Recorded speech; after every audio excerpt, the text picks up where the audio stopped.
Hi guys! So nandito kami naman ngayon sa area ng Spruce Grove.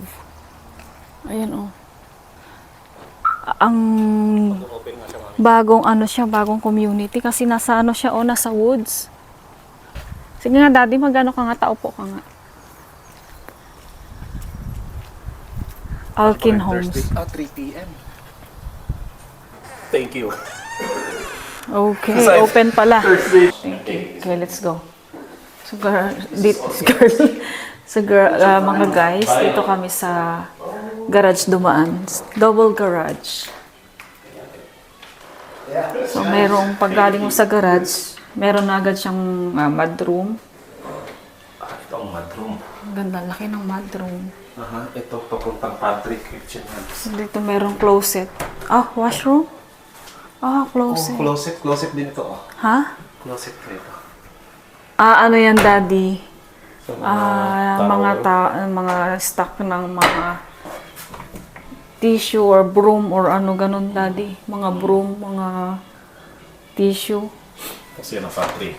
Ito naman, all the way to pantry. Maganda ito mga friend kasi pag galing ka doon na may grocery from your garage, diretso na agad sa pantry, papunta dito oh. Tapos, ano to, daddy? Papunta sa Office. Main. Sa main ito. Ito merong washroom.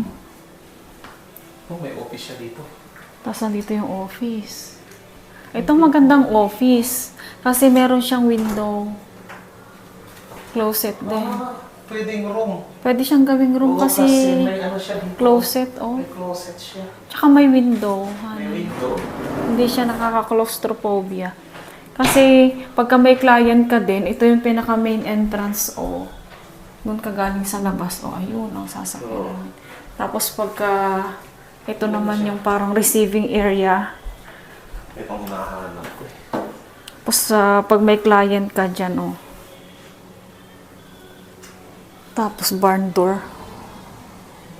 Barn door. So, ayan, pag may bisita ka, ang ganda nito. Tinanong mo kung magkano to, ha? Hindi pa, mamaya. 9 feet ceiling. 9 feet ceiling. Ang basement?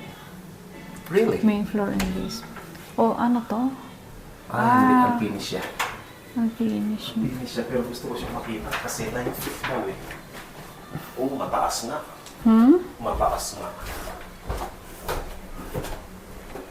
Kamukha sa bahay, no? Oo. Mataas nga, maluwag tong na to. Basement na to. Ito yung basement, mga friend, ay ang taas nga ng ceiling. Oh. Mataas nga tong ceiling niya. Maganda siya. So, usually pagka ganito mga bagong bahay talagang unfinished, ano mo pa to, ididil mo pa siya sa contractor. Pero, kung hindi ka naman nagmamadali, okay lang sa'yo na ganyan ang basement, matitirhan mo siya, maganda na din. Gawin mo muna siyang stock room. Kung hindi ka naman masyadong maselan. So, ito, ayun, may open to above siya, oh. Open to above. Okay. Ang ganda. Ito yung ipakita mo yung dito galing ka sa garahe. Kasi diretso sa to. Automatic yung ilaw. Ayun yung garage, oh. So, yung kanina dito tayo galing. Nalito na sila sa atin, honey. Hindi, kasi ito yung pantry. So, ito yung galing tayo sa garage kanina, di ba? Umikot-ikot lang muna kasi kami. Tapos, ito yung pantry. Dala ka na ng grocery stock mo na dyan. Chat. Yan na, ilagay mo na yung mga sardinas. Tapos, bubungan sa inyo ang magandang kitchen. White ang cabinet. Malaki pala ito, mama. With gold eclabou. 2355 pala ito. Anong niya nito, daddy, size? 2355. 2355 daw ito ang kanilang living area, living space. At ang ganda ng counter niya. Oh, ang laki. Pwede ka mag-breakfast na rin dito, table. Nakabaking ka sa Ito naman ang dining. Uy, ang ganda. Ganda din sa Tapos ito yung pinaka likuran mo, backyard, nakabanking ka sa pond. Man-made. man-made na pond. Tapos yung anak mo nandyan, oh. Kompleto na. Oh, pwede ka na rin dito Instagrammable. Oh, may mga naglalaro doon ng mga duck, oh. Naka-treated ratio yung yan. Kasi ito may kompleto na deck na siya. Yan ka Barbie barbecue. Kailan ang lapit mo naman pala sa kabilang bahay, Han, oh? Oo. Mali ko yung pocket niya. Ha? Ang ganda pati nitong ganyan niya, oh. Type ko itong ano niya, ang ganda, oh. Kailang white na white. Naka-open na po siya. Open above. Kailan pag ganito nga, pag ganito medyo maliit siya, pag may anak ka, medyo masikip. Tapos tayo mga Pilipino kasi, mahilig tayo maglagay ng TV sa ganyan, sa mga ano kasi, sa mga Canadian. Hindi sila naglalagay ng TV sa ganyan. Dapat meron silang designated na family room. Dito kasi receiving lang talaga siya. Ang intention nila dito ay magchichika-chika sila. Yung kung walang nagbabaging, walang nagbabattle sa kanila na TV. Kaya pag pumunta kayo dyan, mostly talagang chichikahan kayo. Mayroon time sa isa't isa. Kaya hindi sila naglalagay ng TV. Sa atin naman, pag may kusina, dapat may TV. Flat carpet na siya. Ano yung flush carpet, Han? Lambot siya. Oh, ganito ba yung kamukha ng ating Parang ganito yung carpet natin, ano? In fairness, mga friend, ano siya ha? Very bright, oh. Tanong natin mamaya kung magkano itong na to. So, akyat tayo. Ilang hagdan pala, hindi natin nabilang. Pero medyo mataas. Pag may mga parents, medyo hihingalin. Ako nga hiningal eh. So, nandito ako ngayon mga 16. friends sa taas. Oh, ang ganda. 16 steps siya. 16 steps. Kakahingal. Ito. Ito ang kanilang family room. So, sa ganitong family room, dyan sila maglalagay ng TV. Dyan magsiset up ng TV para sa mga laro-laro, gaming, ganyan. Doon mo tayo. Okay. Ito. Ito ang Kasi itong labahan. itong laundry. Tingnan natin ang laundry nila. Kakonect pala sa washroom ng main ng Ha? Wala. Ay, oo nga. Kakonect Connecting siya sa masters. Checkahin natin yan mamaya mga friend. Dito muna tayo. Basta tayo dyan. Puro mostly white siya, oh. Ito ang first bedroom. Pang girl lalo ang setup. Single bed, twin bed. Tapos, ang kanyang closet ay regular closet. Ayan. Tapos, maganda dito kasi nga, ayan, oh. Merong mga woods. At saka mababa. Pwede ka rin mag-sightseeing dito, ha? Ang bintana niya mababa, hindi mataas. Oo nga. Ganito kasi yung mga usong ngayon, mga friend, no, yung ganitong window, yung parang ilang feet lang dyan mula sa floor mo, mga 2 feet ang pinaka parang ganyan lang. Hindi na uso ngayon yung purong bintana na ganyan, yung malaki yung pinaka wall, basta parang konti lang dyan tapos puro wall na po from roof to ganyan, konti lang yung sa floor niya yung matitira. Uso yun ganun ngayon eh. Pababaan na ngayon ng window. 4 bedrooms pala. Tapos, ito yung kanilang Common. shared washroom. Shared washroom. Ang ganda rin. Parang type ko tuloy ng mga puti-puti ngayon. Oh, ang ganda rin pala ng puti. Malinis tingnan. Sakto lang. Oh, ito. May queen bed dito, oh. Pang mga pang teenager na ito. Pang lalaking setup. So, maganda. Ito regular lang din na closet. Pang lalaki kasi mga gitara eh. Pang malaking bata na pang mga teenager. Tapos dito, tingnan nyo guys, ang window, ang laki. Ito yung wall niya ha, hanggang doon din yung window. Tapos ang taas, tas konti na lang matitira, 2 feet na lang siguro. Kaya pag pupunta ko dito, Daddy, punta ka nga dito, makikita mo hanggang tuhod yung kung makikita ka sa labas. Maganda yan ang gusto namin. Kasi yan ang mga uso ngayon eh. Hindi na uso yung hanggang dito yung bintana. Tapos parang nakaka-suffocate.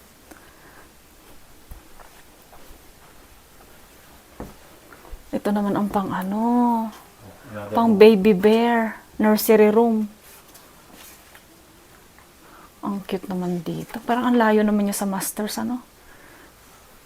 Usually kasi ang nursery room, magkalapit lang sila ng master bedroom kasi ngayong nanay nandun. Pero ngayon, uso naman kasi ngayon yung mga decamera na room na eh. Pag umingi na lang yung baby, puntahan na lang yung nanay. Window na niya. Ha? Triple pane. Triple pane. Oo. Hindi ko alam mga triple pane. Bago na yun. Ngayon, tayo sa Ikaw nga, daddy, mag-tour. punta tayo sa master bedroom. Oh, yan. Tayo dyan tayo sa salas. Okay. Ikaw naman. Ito ang master bedroom na king size. Ah. Maluwag. Ah. Kitang-kita mo yung pando. Ikaw nga, sige. Ayun. Ay, maganda dito mga friend sa master bedroom, oh. Yan, kitang-kita mo yung Kasi yun, yung mga ginagawa na yun, mga friend, ayun. magkakaroon ng Facilities kasi yan, mga groceries, mga kung ano-anong pizza. Matik yan eh, pagka merong ganitong meron na mga bilihan ng kung ano-ano na ganyan, no. magkakaroon to ng trail. Pag may panda ganyan, may Ang ganda naman dito, oh. Napaka-refreshing. Kung dito ka nga naman nagro-room, oh. Ayan ang bedroom mo. Tapos, ayan ang ano mo, itong maganda. ang iyong view. At may duck, ayun, ang duck. Mami. Ang ganda ng view. Kaya lang. Pero mga friend, pagka ganitong mga view, ay isa yan sa mga babayaran mo na nagpapamahal sa value ng bahay. Kapag may backing fund ka, asahan mo na medyo mahal ang bahay na sa ganitong side, ah. Tingnan natin magkano Kaya mamaya. lang, ang Ano? 8 feet lang siya. Hindi siya pang 9 feet. Hindi ba 9 feet ito, Han? Hindi, andito ang taas, hindi. Oh, sa second floor hindi 9 feet. 8 feet siya, tapos regular ang door. Kasi importante mga friend ngayon. Ang uso ngayon kasi mga 2023 at 2024 na unit ng bahay ay 9 ceiling, tapos matataas na rin yung door. 8 ceiling or 10 ceiling, tapos 8 feet ang door, ganun. Oh, ito naman ang master's bath. Double sink. Double sink, tapos floating bath, tub, tapos standing bath. Tapos ito maganda, parang katulad sa amin, nakaseparate ang, kaya lang wala siyang door, daddy. Nakaseparate ito. No? Wala. Pwede mo Nakase- lagyan ng kortina. Oh, nakaseparate ang washroom, ang toilet bowl. Kaya lang wala siyang cover. Kasi Wala siyang door. walk-in Kasi closet ito mo. ang walk-in closet na nakadiretso siya sa laundry. Diyan tayo galing kanina. So, ito ang walk-in closet niya. Pwede na rin. Sa side niya nung na lalaki, konti lang naman ang mga gamit ng lalaki. Tapos ito na lang side mo. Hanggang dito. Ay, akala ko wala na rin pala dito. Akala ko meron pa sana siyang space para sa mga shoes. So, at isa lang kayo, ikaw dyan, tapos ikaw dito, tapos mga shoes mo doon na lang. Parang kulang eh. MDF shelving. Oh, hindi ito karamihan ang ginagamit. Ang ganda, oh.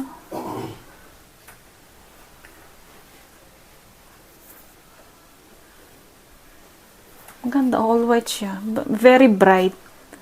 Yan ang laundry. Oo. Tapos doon. Kaya lang mga friend, itong style na ganito, no? Parang nakakatakot sa bata. Tayo ba, daddy, yung steps ba natin sa bahay? Medyo hindi kasi ganito. Hindi kasi step Medyo tuloy. kasi yung pagkaka-slant. Oo, sa bahay naman, hindi siya ganito ka-stiff. Hindi siya masyadong matarik yung sa bahay. Ito kasi matatarik. Ito yung bagong mga kinoconstruct na bahay, oh. So, ayan. Sa susunod ay ipapasyal naman namin kayo sa mga duplex. Baka may mga nagkaka-interest ng duplex or ng mga bungalow na show home. O kaya mayroong mga ganun. Alam niyo yung mga friend ay yung ganun, no? Parang townhouse o line house ba tawag yan? O lane house. Ayan. Yan. So yan, medyo mas mura.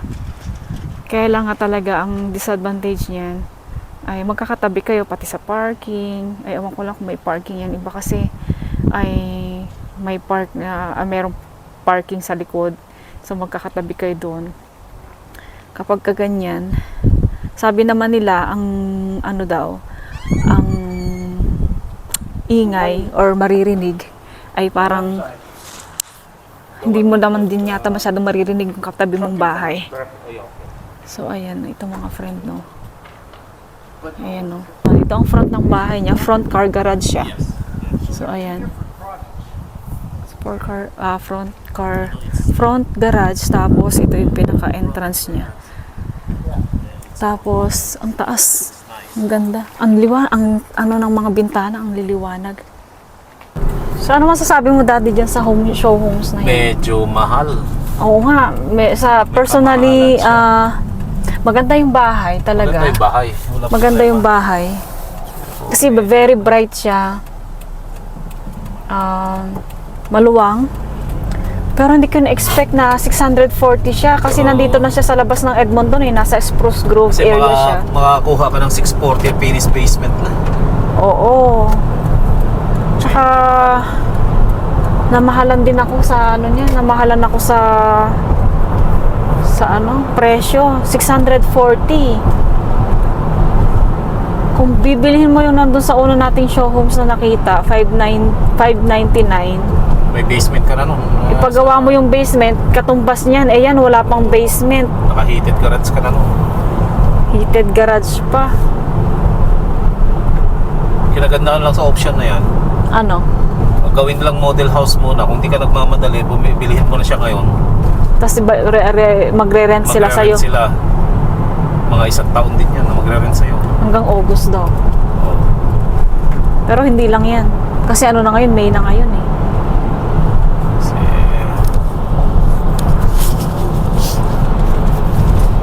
Kung ako ay hindi naman picky, hindi ko siya bibilhin. Kasi mahal na personally yung 640 na yun, marami ka pang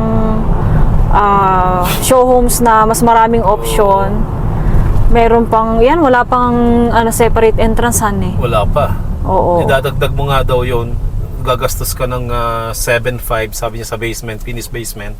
75,000 pala. Oo, 75,000. Oo. Kung 7,500, isang kaskas mo lang sa credit card yun, go ka na.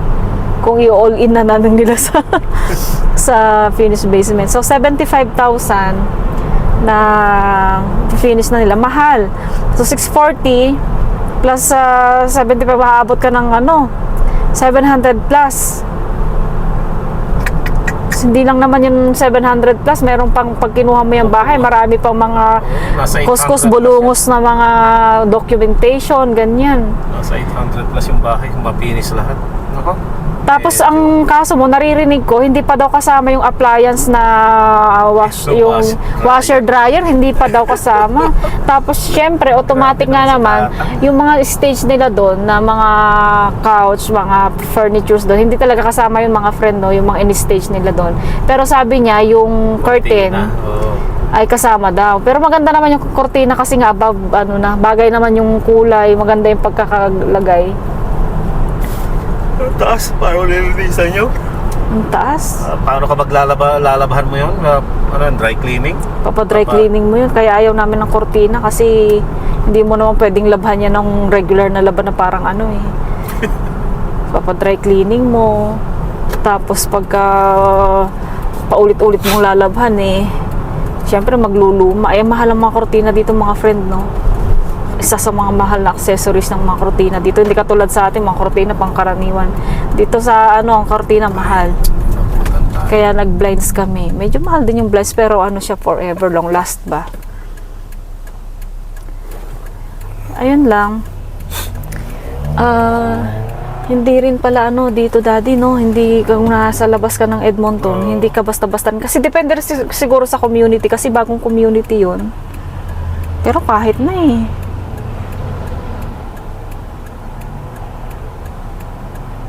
mahal. Mahalan ako. Kunwari natutuwa ako sa kanya. Mahal yun. Kunwari, syempre, ayunan mo siya na... Sinabi ko sa kanya na nakita natin sa Kinglet Ang buti pa si Papa Bear ano ko naman siya. Sinabi ko naman yung mahal. Pricey, no? Oo.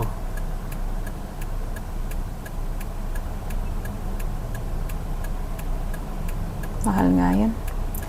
Ayun mga friend, hindi masyadong na-approve yung bahay kasi although maganda na siya. Pero kasi sa atin naman, hindi tayo masyadong naghahangad ng ganun na mahal na bahay. Hindi, sa mga bago dito kasi sa Edmonton, sa Canada, basta kompleto yung komportable ka, kompleto yung gamit, ganyan. Okay na yun, basta matutulugan. Kahit nga hindi finished ang basement mo okay na no? Oh. So, naiintindihan ko yun. Basta komportable ka sa bahay mo, okay na yun. Huwag kang masyadong maghangad na ng sobrang luxury muna. Sasabihin nyo naman, ikaw nga, ano yung bahay mo malaki nga ina-advise mo, hindi kumuha ng malaking bahay. Hindi, sa mga ina-advise namin, sa mga naghahanap pa lang ng bago dito, sa Edmonton, mga friend kung mga lilipat ka dito, sa amin, huwag nyo kaming tularan. Sa mga, kumbaga, kung kaya mo naman, bakit hindi? Pero doon tayo sa average muna. Doon lang muna tayo sa tamang-tamang panlasa ng mga Pilipino. Kung gusto niyo naman, mag-request lang din kayo. I-tour ko din kayo sa mga luxury homes. Kaya lang hindi basta-basta kasi doon magpupunta ka, maglo-luxury ka na. Katulad yan, papasok ka lang, mag-doorbell ka lang, pwede ka lang pumasok. Sa mga luxury homes kasi, magpapa-appointment ka, medyo picky silang, hindi sila basta nag-open ng show homes. Madalang. Ikaw na lang, Daddy. Ano sasabihin ko? Pasensya ka na nga mo. Sige na mga friend, no? Ano tayo? Halika. Sige. Kasi alas 3 na. Okay. Pagbawi. Sige mga friend, maraming salamat. Sana lagi pa rin kayong sumubaybay sa aming channel. Please subscribe mga friend. Bye-bye. Thanks for watching.